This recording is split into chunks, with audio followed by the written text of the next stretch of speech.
Dati, yung mga tradisyon, yung mga kultura ay nawawala na sinusubukan po natin ibalik. Depende lang sa aming kapasidad ng aking mga kasamahan.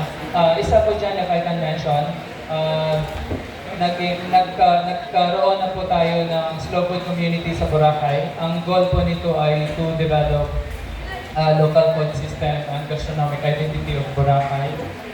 Sa food na aspect, gusto po natin i-preserve ang mga natural na mga endemic na ingredients sa Boracay at sa Malay at sa Aklan.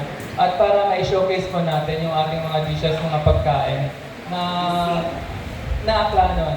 At actually, first time yun po siguro ito marinig, pero na-announce na po ito namin sa mga slow food activities nationwide na mga activities like the Ramadre sa Bacolod, na ang Aklan is gearing into becoming the ginataan capital of the Philippines.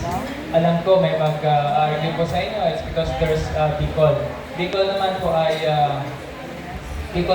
ay mga may kata, may anghang. Boracay, Aklan po ay not specifically with anghang, pero gata.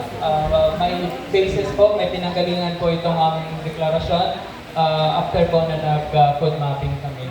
Kasi Aklan po ay, bukas ko na lang po siguro i-discuss itong part na ito kasi later na lang kasi slow food later yung magiging topic natin. So yun po, at maliban po doon ay nag-encourage po tayo ng mga activities na mag-showcase ng mga natural na mga traditional na gawain ng mga Boracay po.